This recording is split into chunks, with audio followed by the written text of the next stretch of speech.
you clearly do. Hey there. What are we about to do? That's it.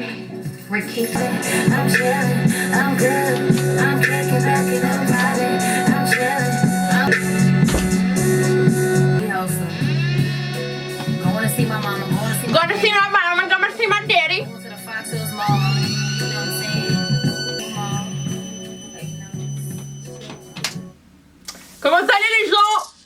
Pourquoi tu parles comme ça Delia? What this? Blanchiment dentaire. Je t'en reparle dans une prochaine vidéo. Alors déjà d'une, elle nous accueille avec une serviette dans la tête. De deux, elle nous fait une introduction de khra. De trois, elle nous parle avec un truc sur les dents, on comprend rien. Et de quatre, elle porte un t-shirt de clochard. C'est quoi cette youtubeuse?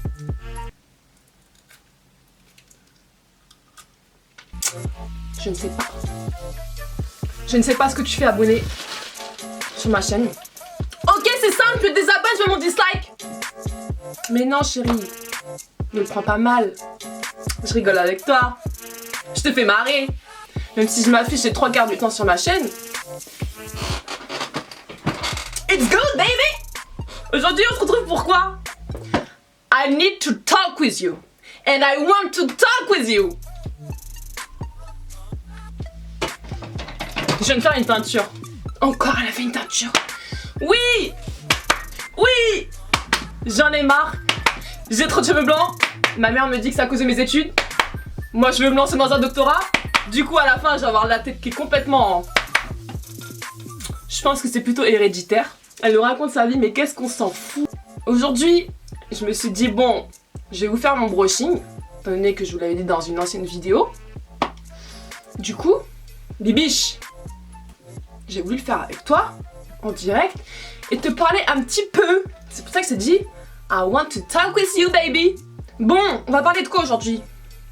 Des études, de mon parcours scolaire, j'essaie de vous donner un petit peu des conseils. Et je sais que ce type de vidéo blablatage, vous aimez bien. So, let's go baby. Alors, dans un premier temps, aujourd'hui je suis excitée parce qu'on est vendredi. Laisse-moi être dans mon délire. En plus je te retrouve sur ma chaîne. Je vais... Ouh! Ouh là là! C'est foncé tout ça! En plus je les ai coupés mes cheveux. Je pétais un câble, je les ai coupés. Je te jure j'en avais marre. Je vais les démêler. Attends. Eh mais ils sont archi foncés.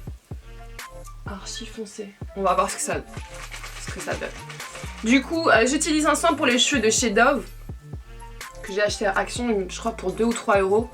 Et ça, c'est vraiment un excellent produit parce qu'il vous démêle très bien les cheveux. En plus, il vous les nourrit. Je suis en train de paniquer. J'ai les cheveux en direct qui sont noirs. Ça peut être un plus pour faire sortir la couleur de mes cheveux. Ah, c'est ça, oui. Donc, cette vidéo, il était peut-être un petit peu temps que je vous la fasse sur mon parcours scolaire. Je sens que ça va faire jaser certaines personnes. Je le sens. Serais-tu devin? Non mais je sais que cette vidéo là sur YouTube, ça fait automatiquement parler. Bon, j'ai fini de démêler, du coup, je vais les sécher. Et ça me fait vraiment peur parce que ils sont foncés hein. Je les sèche et je reviens juste après. Why you gonna do like that? Why you gonna keep that thing from me? Why you gonna do like that? Why you gonna act like you don't know? No, baby, don't do like that. Girl, come feed me, don't be stingy. Why you gonna do like that? Alors, j'ai fini de sécher mes cheveux. Franchement, j'aime bien la couleur. C'est un petit peu beaucoup plus foncé que d'habitude. Mais franchement, ça change. Du coup, moi, j'aime bien. Je vous mettrai la référence pour celles que ça intéresse en barre d'infos. Ça m'a du coup rendu beaucoup plus blanche. Mais ouais, je pense que je vais m'y habituer. J'ai l'impression d'être Blanche-Neige. Excuse-moi, excuse-nous Devia, excuse. Alors du coup, j'ai branché mon Steampod parce que je fais toujours mes cheveux avec mon Steampod. Et je vais te montrer comment je fais mon brushing. Alors en ce moment j'utilise une huile de chez Elia. Je sais pas du tout si certaines d'entre vous connaissent ce produit. Donc c'est une huile réparatrice pour les cheveux qui est juste top. Donc c'est une huile qui est au beurre de karité. Donc vous avez 6 huiles à l'intérieur. Et en fait c'est une huile qui est vraiment pas mal. Pourquoi? Parce que soit tu peux l'utiliser comme un soin intensif, c'est-à-dire que tu vas l'appliquer sur tes cheveux secs, tu vas laisser reposer ça pendant 30 minutes et ensuite tu vas laver tes cheveux, ou soit tu l'utilises, tu sais, avant de faire ton brushing ou juste après, vraiment pour bien nourrir tes cheveux et du coup tu vas avoir les cheveux qui sont bien brillants. C'est une huile qui va convenir donc à tout type de cheveux et c'est une huile qui est sans silicone, donc sans alcool. Et qu'est-ce que je peux vous dire de plus? Donc c'est non testé sur les animaux, donc voilà, ça c'est vraiment un point important à retenir. Et voilà, donc grâce à cette huile vous allez avoir le cheveu qui est beaucoup plus brillant, beaucoup plus nourri, donc il sera vraiment bien reconstruit de l'intérieur. Donc vraiment c'est une huile que je vous recommande à 300%. Alors du coup j'en ai appliqué un petit peu et ce que j'aime beaucoup c'est que vous avez en fait une petite pipette, du coup ça te permet en fait de bien doser le produit. Et pas besoin d'en mettre beaucoup, vous mettez juste quelques gouttes au niveau des pointes. Du coup ça va vraiment bien vous nourrir les cheveux. En plus elle sent mais juste divinement bon, je te jure que l'odeur c'est juste une dinguerie. Alors je sais que c'est pas forcément conseillé lorsque tu vas te lisser les cheveux d'appliquer une huile juste avant, mais moi vraiment, voilà, je le fais parce que étant donné que je viens de faire une teinture et qu'ils sont pas mal abîmés et qui sont vraiment rêches, du coup je préfère en appliquer avant et ensuite j'en réappliquerai vraiment un tout petit peu si je vois qu'il faut que je rajoute un petit peu d'huile. Alors du coup, passons aux études, à mes conseils. Alors ces conseils, je tiens à le dire parce que je sais que ça peut faire débat tout ça. Soit tu les prends, soit tu les prends pas, donc moi je te conseille un petit peu comme une grande sœur sur YouTube. Je sais que voilà, je fais ma faux folle tout ça, mais il y a des moments où je suis plus sérieuse et du coup ça va être un partage d'expérience. Si je peux vraiment t'aider dans tes choix, etc. si tu es au lycée. Alors on va commencer par le brevet. Alors déjà pour faire mes cheveux, j'utilise le Simpod. Alors avant que je continue dans tout ce qui est études, donc pour vous expliquer un petit peu, parce que tu me suis aussi bien pour le béblatage mais aussi pour le brushing. Alors en fait moi ce que je fais c'est que je fais tout simplement une boucle intérieure, c'est-à-dire que le Simpod en fait, tu vois le mouvement? En fait je fais une boucle intérieure comme ceci et du coup c'est là que ça va te donner une forme un petit peu plus bouclée et du coup tu vas avoir beaucoup plus de volume que lorsque tu vas tout simplement lisser ta mèche toute droite. Donc tu rentres un petit peu ta mèche vers l'intérieur comme ceci. Donc tu ramènes ta mèche vers l'intérieur. Alors donc concernant le brevet, alors moi j'avais pris comme option l'option latin, donc mon grand frère m'avait conseillé de prendre le latin pour tout ce qui est vocabulaire. Je vous assure que vraiment lorsque vous allez prendre le latin plus tard, vous allez vous rendre compte au lycée ou notamment à la fac que vous allez retrouver certains termes et ça va vraiment enrichir votre vocabulaire. Donc moi j'avais pris l'option latin pour le brevet et ça m'a vraiment aidé, surtout pour le droit ça m'a aidé. Donc une fois que j'ai eu l'obtention de mon brevet, je suis partie au lycée comme tout le monde et alors moi j'ai suivi une filière générale, j'ai suivi la branche littéraire. Au départ je savais pas si je devais prendre ES ou L, mais étant donné que j'étais une personne qui lisait beaucoup, et là t'es en train de te dire, t'es en train de te moquer de nous là Lévia. Faut pas suivre aux vidéos YouTube, moi je te le dis hein. Non vraiment je suis une personne qui lit beaucoup, du coup comme j'adorais tout ce qui était littérature, je me suis dit autant faire des études littéraires. Qu'est-ce que je peux vous dire par rapport à ça? Les études littéraires, je sais que certaines personnes, là encore, ne vont pas forcément aimer parce que tu vas beaucoup lire, tu vas avoir la matière philosophie qui est assez difficile. Je pense qu'il faut peut-être fumer quand tu prends cette option au bac, quand tu vas la passer. Non, je plaisante. Parce qu'en fait tu vas lire pas mal de livres, mais là encore voilà c'est vraiment très enrichissant, tu vas apprendre du vocabulaire, tu vas notamment gagner en éloquence parce que plus tu vas enrichir ton vocabulaire, plus tu vas bien évidemment savoir mieux parler et franchement moi je me suis pas du tout ennuyée avec ces études littéraires, bien au contraire, c'était vraiment des études très intéressantes pardon. Et arrivé en terminale, tu vas faire ton choix, je crois que c'était sur APB, ouais sur APB tu vas devoir faire un choix. Alors moi, depuis que je suis vraiment toute petite, je vous dis ça vraiment sérieusement, c'est pas genre pour me la jouer ou pour me la péter, j'ai toujours en fait voulu faire des études de droit, j'ai toujours voulu être avocate. Ça m'a toujours plu en fait le domaine juridique, je sais pas, j'ai toujours été attirée peut-être par le vêtement, la toge, ou peut-être quand je voyais ces personnes là avec une telle prestance, j'étais toujours, tu sais, j'étais éblouie carrément, j'étais là. Et du coup va arriver le choix que tu vas devoir faire. Donc suis vraiment ton instinct, fais vraiment ce qui te plaît et ne choisis pas en fait une filière parce que tu veux suivre tes copines ou tes copains. Vraiment, si tu veux aller en S, prends la filière S. Si tu veux aller en L, prends la filière L. Si tu veux aller à la fac, va à la fac. Si tu veux faire un BTS, fais un BTS. Vraiment, dis-toi que tes études, c'est pour toi et c'est pour personne d'autre. Et n'écoute pas les autres parce que parfois, on peut te décourager, on peut te dire que non, tu devrais plutôt t'orienter vers ci ou ça. Si toi, tu sais que même si tu n'as pas forcément les capacités, parce que tu sais que parfois, tu as des enseignants qui vont te dire que tu n'as pas forcément les capacités pour aller dans telle ou telle filière, vraiment... Donne-toi-en les moyens, crois-moi que moi mon frère on lui avait dit fais pas cette filière là, fais une autre filière, tu n'en as pas les capacités. Ma mère elle voulait écouter les professeurs et mon grand frère a dit non je vais faire cette filière là et il y est arrivé. Donc vraiment c'est pour te dire que ne te décourage pas, ne te décourage vraiment pas.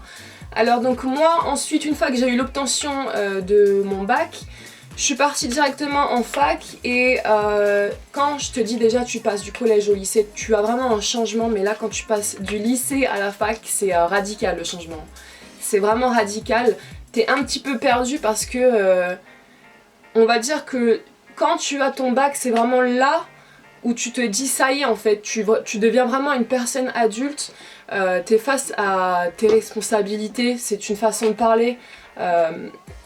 Tu vas être là en fait, c'est plus comme au lycée où tu vas avoir une certaine forme de contrôle où voilà, si tu es absent, on va te mettre un mot tu vas devoir justifier ton absence, t'as un mot dans le carnet ou on va devoir contacter tes parents. Là, la fac en fait, tu vas être face à toi-même, tu vas dans un amphi, y a personne pour te dire tu dois faire ci ou tu dois faire ça, tu dois venir tel jour ou pas tel jour, donc en fait c'est toi et ta volonté, tu vois, ton bon vouloir. Après bien évidemment il y a tout ce qui est TD, donc les TD c'est les cours que tu fais avec un professeur, un chargé TD dans une petite salle, donc en fait vous êtes des petits groupes et c'est là que tu vas approfondir en fait les cours magistraux, donc les cours en amphi. Et ces cours là sont obligatoires parce qu'au bout de 3 absences, si tu ne justifies pas tes absences, tu vas tout simplement ne pas pouvoir te présenter à ton partiel. Et du coup moi quand je suis allée donc en droit, la première année a été vraiment très difficile. Vraiment surtout les premiers mois ont été très difficiles parce que tu vas être là, tu sais on va te dire tu vas faire une fiche d'arrêt, un commentaire d'arrêt, les fiches de jurisprudence et tu sais pas forcément ce que c'est. Tu passes du lycée comme je te l'ai dit à la fac et j'étais un petit peu perdue au départ. Je me suis carrément dit qu'est-ce que je fais là et est-ce que c'est vraiment fait pour moi. Je rentrais, je te jure que je pleurais et ma mère elle me disait mais t'inquiète pas, accroche-toi, tu vas y arriver. Et tu sais les chargés TD n'ont pas forcément le temps à la fin parce que tu sais t'as beaucoup d'élèves qui vont les voir, ils n'ont pas forcément le temps de bien t'expliquer. Et parfois tu es timide, tu n'oses pas forcément aller vers un chargé TD, surtout quand tu sais que ton chargé TD est un avocat ou un magistrat, du coup ça t'impressionne un petit peu. Tu sors du lycée, t'as quoi, t'as 17 ans, 18 ans quand t'as eu ton bac. Du coup ça t'impressionne et moi j'étais là, je me disais mais c'est quoi ces études là, qu'est-ce que je fais ici et du coup j'étais partie dans un cours parce qu'en première année j'avais mon cours d'économie et j'avais un prof, il avait dit en fait une phrase et depuis ce jour là en fait cette phrase elle résonne dans ma tête, je te jure, prends-la en considération chérie. Il avait dit que ces études-là sont peut-être difficiles, même extrêmement difficiles, mais ce n'est pas insurmontable. Ce n'est vraiment pas insurmontable. Si l'autre personne peut y arriver, alors toi tu peux y arriver. Moi je me dis toujours ça. Je me dis que l'autre personne n'est pas meilleure que moi, donc tu te dis la même chose. L'autre personne n'est pas meilleure que toi, si elle y est arrivée, alors toi aussi tu peux y arriver. Just do it, donne-toi juste les moyens d'y arriver et je te jure que tu y arriveras. Juste et la motivation. Pour les cours, ce que je peux te conseiller, c'est vraiment d'y aller. Ne compte pas sur les gens, même si tu vas te lier d'amitié. N'attends pas que les gens en fait t'envoient les cours. Vraiment, réveille-toi le matin, même s'il faut que tu te réveilles à 7h du matin, 6h du matin, que tu prennes les transports en commun. Vraiment réveille-toi, tu dis que tu vas trimer quelques années, mais après à la fin tu auras ton diplôme et ce sera vraiment là, tu vois. Ta grande fierté et vraiment voilà, tu vas à tous les cours en amphi. Ne compte pas forcément sur les gens, pourquoi? Parce que moi je te parle par rapport à mon expérience, tu vas parfois croire que tu vas te faire des amis à la fac, mais tu te rendras compte, après je sais pas si c'est comme ça dans les autres universités, mais je sais que dans ma fac et en droit, c'est vraiment qui aura les meilleures notes, tu verras ça en TD, qui va réussir, en fait il y en a qui vont vouloir t'écraser pour réussir, tu vas leur demander les cours, t'inquiète, je t'envoie les cours et au final ils ne t'envoient absolument pas les cours. Tu vas relancer les personnes, oui t'inquiète, je t'envoie les cours, ils ne vont vraiment pas te les envoyer et moi je suis pas là pour demander la charité, donc vraiment moi le conseil que je peux te donner c'est vraiment d'aller en amphi. En plus de ça, tu vas écouter le professeur, donc tu vas assimiler à 50% ce qu'il a dit et je t'assure que quand tu vas en amphi, t'assimiles vraiment ce qu'il a dit et ça va te rappeler en fait quand tu vas étudier chez toi, tu vas te dire ah oui effectivement on avait vu ça en amphi, c'est pas comme quand on t'envoie un cours, t'es pas là en amphi et t'es complètement perdu parce que tu dis c'est quoi ça, même quand tu vas devoir faire tes travaux en TD, tu vas savoir un petit peu où est-ce que tu en es dans le cours, etc. Donc voilà, c'est pour ça que je te conseille d'aller en amphi. Après je sais que certaines personnes, et c'est très bien pour elles, se contentent de rester chez elles et de recevoir les cours et y arrivent très bien. Mais moi de mon expérience et le conseil que je peux donner c'est vraiment d'aller en cours. Après si tu préfères rester chez toi, on va pas t'obliger. Si tu préfères travailler parce que parfois tu as des obligations, parfois tu travailles à côté de tes études, du coup tu peux pas forcément te déplacer. Mais moi voilà, le conseil que je peux te donner c'est vraiment d'aller en amphi. Alors, petite parenthèse, je te montre la différence entre lycée et cheveux naturels. Quand je te dis que le steampunk c'est juste une dinguerie, c'est vraiment une dinguerie. Alors pour continuer dans ce que je disais, donc quand tu vas aller en TD, participe. Quand je te dis participe, mais participe un max. Vraiment participe et n'aie pas peur de te tromper. Tout le monde se trompe. Les chargés TD sont passés par là également, ils ont été élèves avant, donc participe. Quand tu veux poser une question, n'aie pas honte. Quand on demande est-ce que quelqu'un va aller au tableau, va au tableau. Moi c'est ce que je fais, je participe un max. Tu vas te rendre compte que plus tu vas participer, plus tu vas être apprécié par le chargé TD et la note de participation joue énormément. Vraiment la note de TD est très importante pour le calcul des notes au final et participe parce que je t'assure que ça peut vraiment tout changer dans la moyenne, pardon. Et si tu comprends pas quelque chose, tu demandes au professeur. Parce que je sais que parfois t'es timide, t'oses pas forcément demander en cours. On est tous passés par là. Mais voilà, c'est toujours, je pense, un plaisir pour le chargé TD de répondre parce qu'il voit vraiment que tu t'investis, que tu t'intéresses à sa matière. Quoi de mieux pour un chargé TD lorsqu'il a des élèves qui participent dans son TD. T'es là à te dire que ça intéresse les élèves, tu vois. Notamment, qu'est-ce que je peux vous dire d'autre? Faites vos devoirs. C'est-à-dire que lorsqu'on va vous donner une dissertation, un commentaire d'arrêt à faire ou une fiche de jurisprudence à rédiger, faites-le.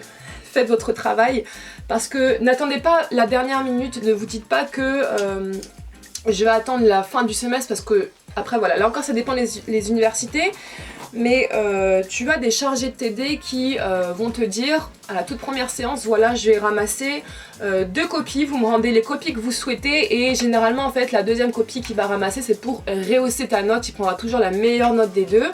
Et tu as la note de participation, plus soit un contrôle de cours, soit une note de galop d'essai. Moi, ce que je fais, c'est que à chaque cours, même si je sais qu'il ne va pas forcément me ramasser, je fais mon travail parce que ça va t'entraîner pour ton partiel. Ne te dis pas que non, je vais attendre ce devoir-là parce que je sais que je vais plus le réussir que d'autres. Tu le fais, tu t'entraînes et tu vois par rapport à la correction du prof. Et il y a même certains chargés de TD qui vont accepter que tu leur rendes en fait un devoir même s'ils ne vont pas forcément te noter. Du coup c'est un plus pour toi, pour tes partiels et pour l'obtention de ton diplôme notamment. Donc voilà, vraiment travaille les cours chez toi. Je sais que ça demande beaucoup de temps, vous allez voir que ces études là, ta vie sociale va être réduite considérablement. Vraiment tu vas beaucoup travailler, ça demande énormément de temps, mais vraiment énormément de temps ces études. Mais voilà, c'est des études très intéressantes, très enrichissantes. Tu vas vraiment gagner confiance en toi. Moi je sais que grâce à ces études-là, j'ai vraiment gagné confiance en moi. Après, qu'est-ce que je peux vous dire d'autre ? Concernant la prise des cours, alors moi je prends mes cours toujours sur un cahier. Je sais qu'à la fac, tu verras quand tu iras à la fac ou ceux qui y sont déjà, la plupart des élèves prennent leurs cours sur ordinateur. Moi je sais pas pourquoi mais j'ai toujours en fait eu une mémoire visuelle, c'est-à-dire que lorsque je vais apprendre quelque chose par cœur, il suffit que je ferme le cahier et que je ferme les yeux et en fait je vais voir les pages avec tout ce qui est surligné parce que moi je surligne mais toujours mes titres et les mots les plus importants. Donc voilà, là j'arrive à un point important. Alors si tu rédiges ton cours sur un cahier ou si tu fais des petites fiches, tu sais des petites fiches mémoire, le mieux vraiment, le conseil que je peux donner c'est tout simplement de surligner, d'avoir des stabilos. Tu surlignes tout ce qui est titre, les mots les plus importants, les mots clés et tu vas bien les retenir. S'il y a un mot que tu comprends pas parce que tu sais en première année tu vas pas forcément comprendre ce qu'est un pourvoi, quand on va te dire notamment rejette ou casse l'arrêt. Donc ces mots là ce que tu fais c'est que tu les surlignes et tu les écris sur une petite feuille. Après tu vas à la BU où tu peux notamment trouver ça à la FNAC ou sur Paris à Gilbert Jeune, donc il y a des dictionnaires mais le mieux c'est d'aller à la fac donc tu n'auras pas besoin de payer quelque chose. Tu vas à la bibliothèque et tu vas tout simplement prendre un dictionnaire juridique. Et ce que je peux vous donner comme conseil, n'attendez pas là encore la dernière minute pour aussi bien pour travailler vos TD que pour apprendre vos cours. Quand vous rentrez chez vous, même si vous êtes fatigué, vous relisez mais vraiment rapidement le cours. C'est juste pour vous remémorer ce que vous avez vu en journée, c'est vraiment important. Alors en première année, vous bénéficiez d'aide. Je sais plus exactement comment ça s'appelle. C'est une aide où tu vas tout simplement avoir des élèves de master, où il me semble notamment des L3 parce que je me rappelle plus exactement, qui vont venir t'aider. Par exemple, ils vont t'expliquer comment rédiger un commentaire d'arrêt, comment faire ton intro, parce que l'introduction, tu verras que dans un commentaire d'arrêt, c'est vraiment très important. Je crois que c'est noté sur 8 points. Donc eux, ils vont vraiment venir t'aider et prends ces cours-là. C'est en gros des cours de soutien, donc prends ces cours-là, même si ça peut se terminer assez tard la nuit, prends ces cours-là parce que moi je regrette de ne pas avoir pris ces cours-là parce que vraiment j'ai vu que ça a aidé pas mal de personnes. Si dans ta faculté tu as des options, par exemple option sport, option langue pour gagner des points, prends ces options parce que je te jure que ça change tout dans la moyenne, dans la validation de ton année. Oui, vous allez vous rendre compte très vite de la difficulté de ces études, mais comme j'ai pu vous le dire, voilà, il suffit juste de travailler, de vous donner les moyens et je vous assure que vous allez y arriver parce que c'est pas si compliqué que ça. Et vous allez notamment vous rendre compte très rapidement si ces études-là vous correspondent vraiment. Si tu vois que ça ne te plaît pas, honnêtement ne perds pas ton temps parce que parfois tu te dis bon je termine la L1 histoire de rester avec mes amis. Non, vraiment va dans une autre branche, ne perds pas ton temps. Si vous êtes face à des échecs, des mauvaises notes, c'est pas grave, on passe tous par là. Si je peux vous donner vraiment un conseil du fond du cœur comme une grande sœur, c'est de persévérer, vraiment de persévérer. Ne restez pas sur un échec parce que je sais que parfois tu peux être face à des redoublements. Quand j'étais en première année, je me rappelle notre prof d'institution juridique nous disait qu'il y avait des élèves qui refaisaient jusqu'à 5 fois leur L1, 5 fois. Il y en a qui s'accrochent, tu peux te dire ouais vaut mieux lâcher l'affaire. Non, si ces études là te plaisent, même si tu redoubles 2 fois, 3 fois, 4 fois, continue, ne lâche pas l'affaire, vraiment continue et n'écoute pas les gens. N'écoute pas les gens, j'arrive là encore à un autre point, parce que beaucoup de personnes vont vouloir te juger sur tes études. Je sais que je reçois parfois des mails de filles qui me disent oui Nevia, moi je suis une fille qui est coquette comme toi, à la fac on me regarde mal, on me juge sur mon apparence. Te préoccupe pas des gens. Moi je te dis à la fac quand j'y vais, je m'assois toujours au fond de l'amphi, je prends mon cours, au revoir et merci, je ne calcule personne. Franchement je calcule personne, à part en TD, c'est parce que voilà, t'es dans des petites salles, mais vraiment voilà, en amphi prends ton cours. Ne bavarde pas hein, en amphi parce que tu peux être tenté de bavarder, prends ton cours sérieusement, calcule pas les gens qui vont te dire mais non mais ces études là c'est pas fait pour toi. Si c'est toi qui sais et crois-moi que ces personnes-là qui te critiquent, toi tu vas avancer et eux n'avanceront pas du tout. Donc voilà, fais vraiment ce qui te plaît et persévère, vraiment persévère. Moi je suis là, si t'as besoin de conseils, si t'as besoin de motivation, tu peux m'envoyer un mail, j'essaierai de te répondre parce que on est quand même plus de 90 000 et un grand merci pour ça. C'est juste énorme, je reçois pas mal de... Et c'est difficile en fait de répondre un petit peu à tout le monde, mais j'essaierai vraiment de vous répondre. Donc si t'as besoin d'aide, si t'es un petit peu perdu, Bibi je suis là pour toi, hein, je suis là pour ça.